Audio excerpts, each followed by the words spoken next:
Okay, I have something very interesting to share with you today. And in fact, I thought we would do all of this with the cards face up.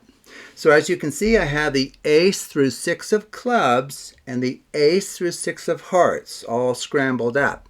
In fact, we're going to mix these thoroughly with input from you. Okay, so if you don't like this particular order, rest assured it's going to be in a completely different order because of your choices. Okay, so I'll go ahead and gather the cards. Now, since the two of us saw the cards, why don't we go ahead and just give it a Charlier shuffle. I can add a link in the description below to the Charlier shuffle, very useful shuffle. In fact, I could even have you just randomly cut the cards at any location if you were across the table from me. Another great way to mix cards is the Klondike shuffle. This is where you take the top and bottom cards off as one until you move them all to the table. Now, from this point, I'll just deal them out into different size piles, and you can tell me how to stack these, and that will very much affect the ordering of the cards. Would you like left on right, or you want right on left? Okay, should we do one more of those? Okay, that's fine. Right on left again. Okay. Now, a note to you as the performer, you can deal out these cards into two piles with random stacking decided by the spectator as many times as the spectator would like. You truly, truly can. We can also deal out into three piles with random stacking from left to right or right to left decided by the spectator. So maybe they'll want right to left. Okay. We can also do as many of these as the spectator asks for. We truly, truly can. Try it out. Maybe they want left or right. We'll deal out into, four piles as well. And the spectator's free to decide on stacking. We can go left to right, right to left. We can even do leapfrog stacking. It's kind of a fun way to stack. So let me go ahead and just show you that. So for example, leapfrog stacking from right to left would look like this. This little pile leaps over its neighbor, lands there. This one leaps over its neighbor, lands there. How would you like these stacked? Left on right? Okay, very good. So here is some additional optional mixing that you could do if you would like.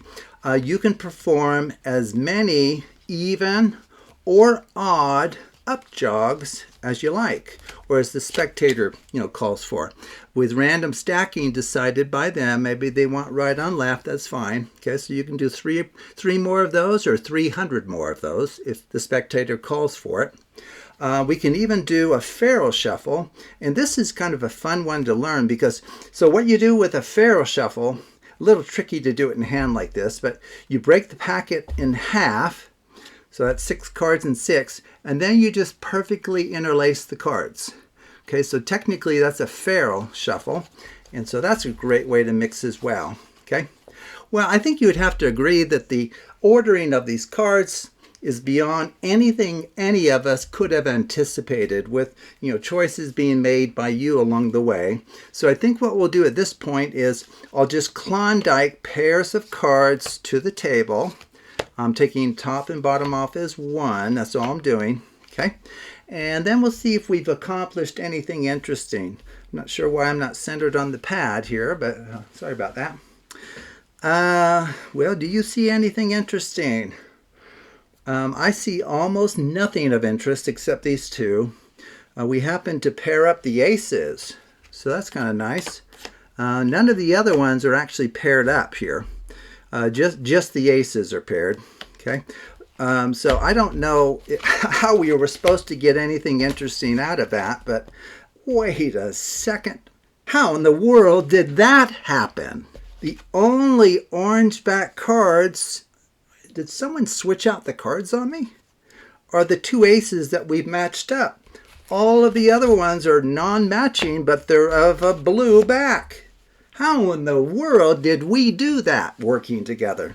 Well, I'll show you how we did it working together. Okay, so what you need is you can just choose aces from one colored back deck that's different than the others.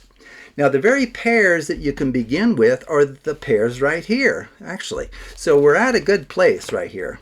So for example, this is the one step that I did to set it up. So I had pairs like this where they don't match, except for that one. And they're of the same color, and the others are of a different colored back. And then you just stack these in whatever order you would like. Okay. Now this is called an AMP on my channel, and it's called an adjacent mirrored pairs structure.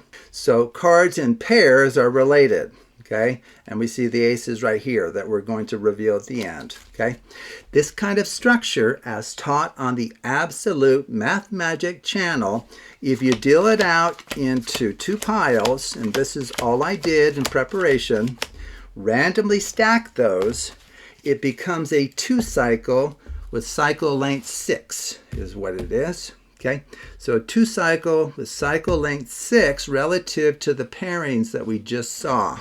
Okay, and you can even see how the aces are in a cyclic relationship. Let me just show you that here.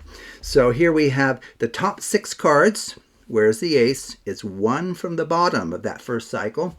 And then we have another set of 6 cards, and the other ace is second from the bottom of that cycle. So they're in a cyclic arrangement relative to each other, and that will be true for all of these other pairs, actually. Well, when you have a cyclic packet, you're free to cut it, and it won't harm that characteristic. More powerful, you can perform a Charlier shuffle, and as I mentioned, I'll have a link in the description below for this. That won't harm anything. Now, to convert it to a mirrored packet, and we do that because once it's mirrored, there's a lot of mixing options that we have that will just scramble the cards. So technically, it's a mirrored configuration now. You can see that with the aces as well. If you come in from either side, it's 1, 2, 3 positions to get to the aces. So they're in a mirrored relationship relative to each other. When that's true for a packet or for a pair of cards, you have the stay stack principle at your disposal, and that principle says that for each divisor of the packet size, here it's 12, you can deal out the cards into that many piles with random stacking from left to right or right to left. It won't harm the mirrored characteristic or organization of that packet. Okay, 3 divides 12, right? So we can deal out into 3 piles. In fact, in the description below, I can add a link to the stay stack principle, perhaps one of the most powerful principles in all of mathematical card magic. So if you want to learn about that, I'll have a video there for you to watch. We can stack from left to right or right to left. 4 divides 12 evenly, so we can deal out into 4 piles with stacking from left to right, right to left. And then I've discovered that this leapfrog stacking also preserves mirrored structures. Okay, and you could even deal out into 6 piles because 6 divides 12. Okay, and then there was some additional mixing that you can do when a packet is mirrored. I showed you an even up jog. You can do as many of these as you like. You can do a Pharaoh shuffle. I won't do it here. This is where you break it in half and then you perfectly interlace them. But since this is mirrored, to get back the very pairs that we started with at the very beginning, okay, you just perform a single Klondike shuffle. And this will bring back, sorry about that, I actually dropped the cards, which totally messed up their order. Apologize for that. I destroyed the organization, so apologize for that. But everything I've shown you will work with all of those mixing procedures. Now, once it's mirrored, you have the Klondike shuffle that can bring together the very pairs that we started with. Now, unfortunately, these won't be, the aces will be. Some of these pairs won't be exactly the same because I dropped the silly cards. But you'll finish with the aces paired up. None of the others will pair up in value. In fact, I don't even think they pair up in color if I hadn't dropped them. And then you just reveal that, well, that's weird. The only interesting thing here is that we have found the aces, and then you can just nonchalantly kind of flip those over and the spectator's going to go, what? And they might even reach across the room and grab them to check, are these other blue as well, right? So thank you for watching, and take a look at other videos on the Absolute Math Magic channel.